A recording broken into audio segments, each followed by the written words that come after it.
You better lose yourself in the music the moment you own it. You better never let it go. You only get one shot. Do not miss your chance to blow. This opportunity only comes once in a lifetime. Jon Peek is the president of Nudon Technologies, where he's worked for more than 12 years. He's blazed trails at Nudon as the first account executive, the first sales engineer, and the first product manager. He's been married to his sweetheart, Gina, for almost 25 years, and they have 2 sons. Jon is a foodie, and he's a sailor, and he's from Roy, Utah.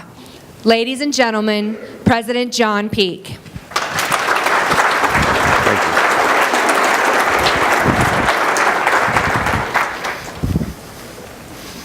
you. Good morning. So happy to be here.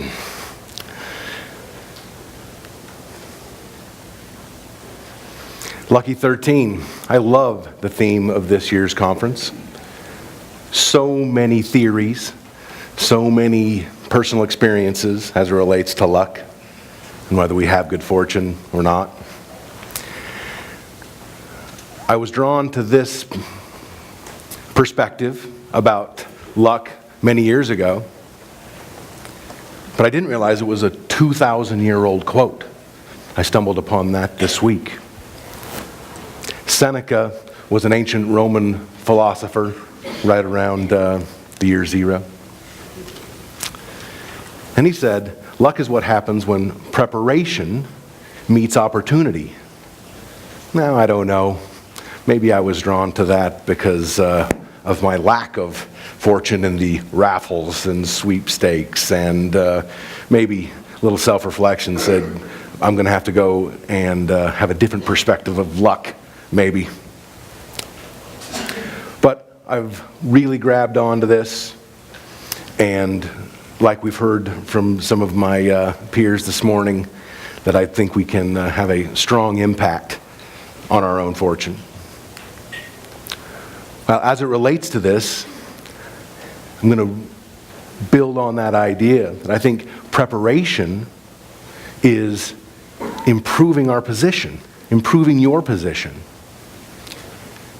In small ways, big ways. Riley talked about a season, a cycle. We can improve ourselves one case at a time, 1 week at a time, 1 month at a time.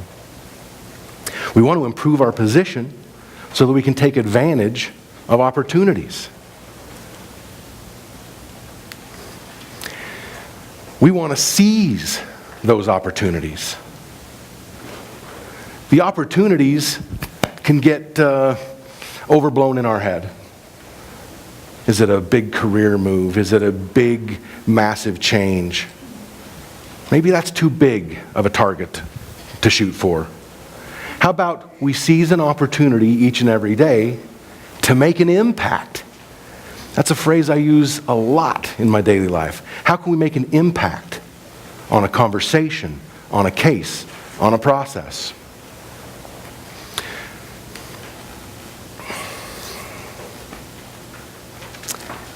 I think that improvement requires a willingness to let go of old ideas.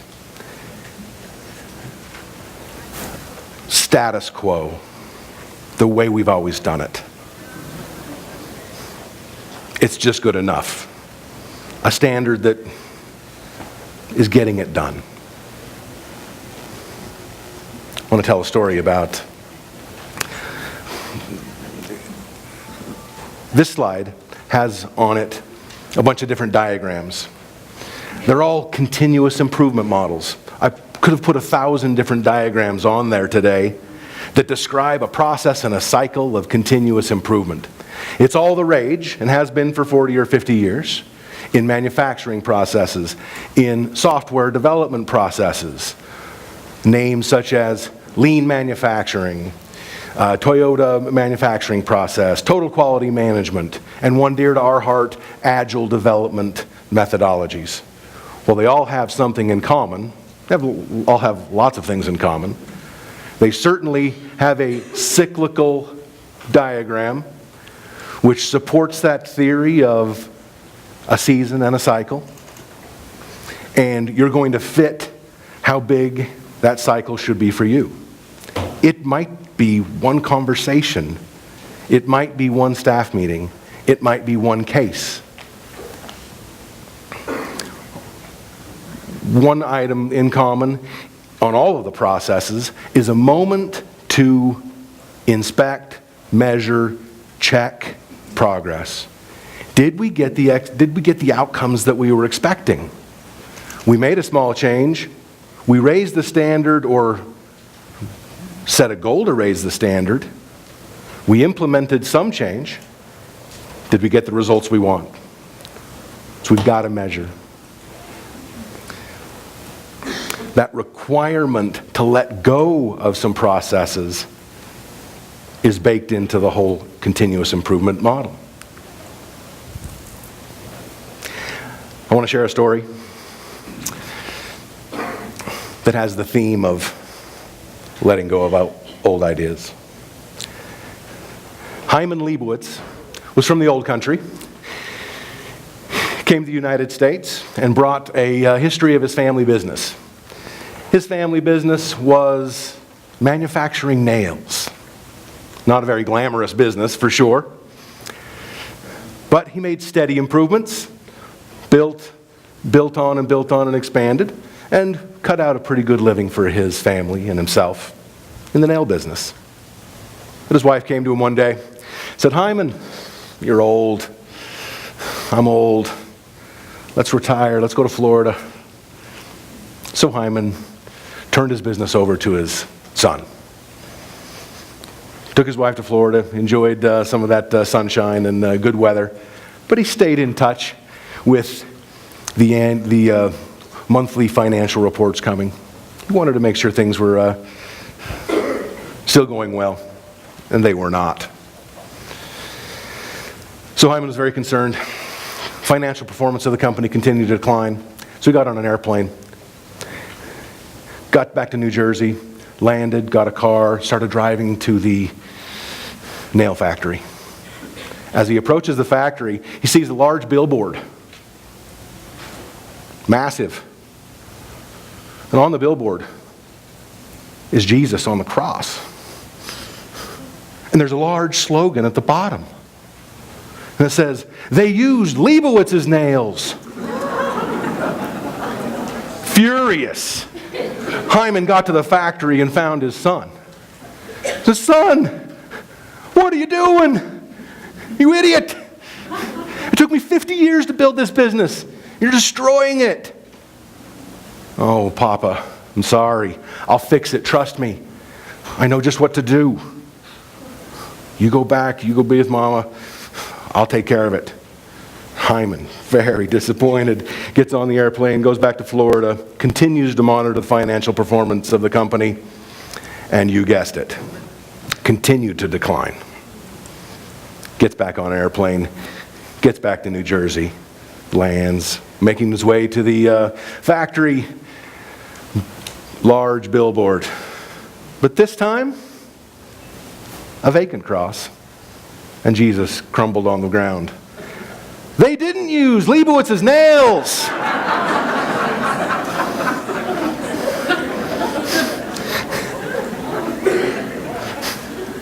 Now that's a ridiculous story. But it's really no more ridiculous than we find ourselves clinging to old ideas, our current processes, our status quo, our standards that have been just good enough. Those can be ridiculous too.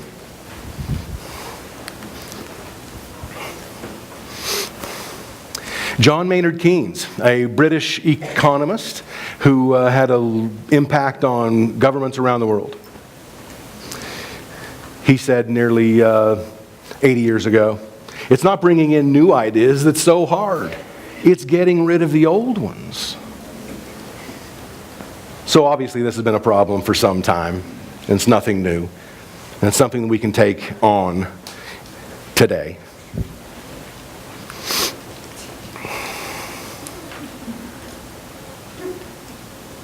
Maybe these sound familiar. I'd like to implement that, but ... Oh, I'd like to change that. You betcha. But insert very plausible reasoning in any one of these. Oh, that might work for you, but I'm sure there's a great rational reason why it wouldn't work for you either. These are our opportunities to challenge the status quo, to raise our standards, one conversation, one meeting, one case at a time. What we find many times, because you might imagine that we run into this a little bit. That won't work for me. Excuses, or it's tough. I'm reticent to say excuse, because I don't know. There are very reasonable reasons why maybe not. But we hear, I don't have the budget. I don't have the talent. I don't have the staff. I don't have the time. Caseloads are too high. My favorite. It's against the law. Just that one. My favorite response to that one is, well, that's why we have lawyers. There's always two sides to a story. To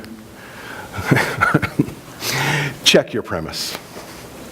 If indeed the current feeling in the office is we can't do that because it's against the law, then okay, let's go find it. Let's go cite it, find it, get some opinions on it, and make sure that it's not just what we thought was the law. It's against county policy. Let's just double check that it's not an interpretation of county policy. I'm drawn to the quote that Riley shared about letting you versus stopping you. And that's the type of motivation that you have to bring to this type of improvement process. Who's going to stop you?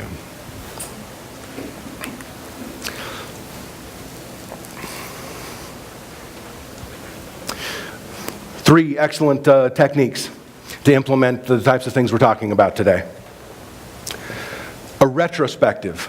Riley discussed that or brought that up as part of our development processes. It's baked right into our seasons, right into our cycles that says we implemented a feature, did it meet our goals? We wanted to make a change, did we achieve it?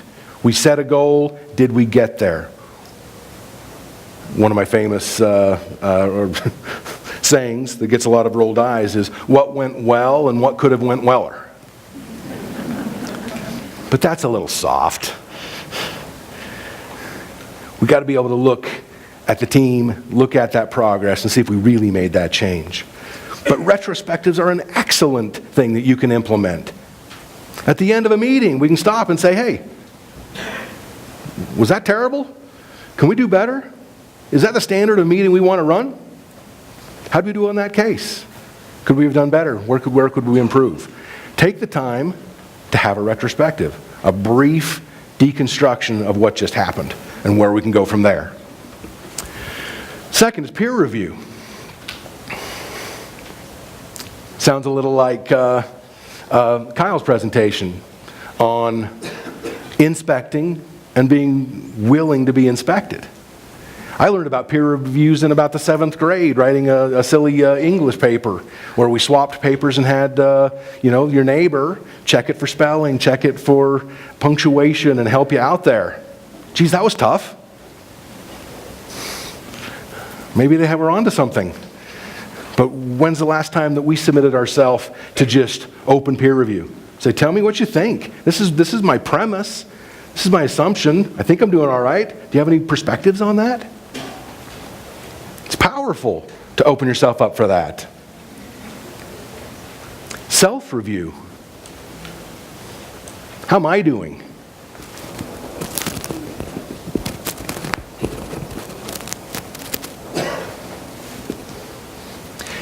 Albert Einstein, famous, brilliant man, attributed his success to a curiosity, perseverance, And he cited self-criticism.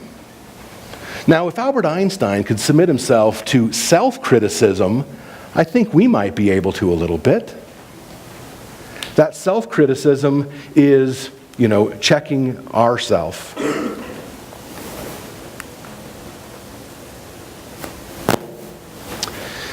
Charlie Munger is the chairman of the Daily Journal Corporation. He takes a little bit of a spin on Einstein's statement and says, what he meant by self-criticism is getting good at destroying your own best-loved and hardest-won ideas. And it's not by accident that he used these powerful terms as love and winning. Very emotional. I love this idea. I love what we're doing there. That doesn't mean I shouldn't self-inspect, because that's where you're going to have a blind eye most. If there's blood on the floor on hard-fought battles and hard-won, that's a perfect example to say, well, that was then. Does it still fit today?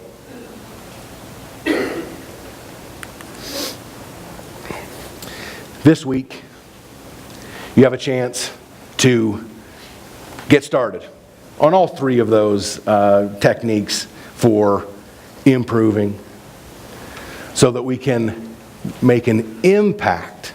Our opportunity is to make an impact today.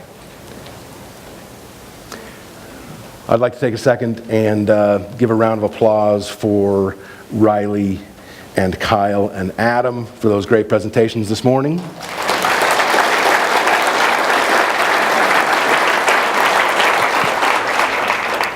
Thank you very much for coming. I hope you have an exciting and productive and high-impact week. Thank you very much.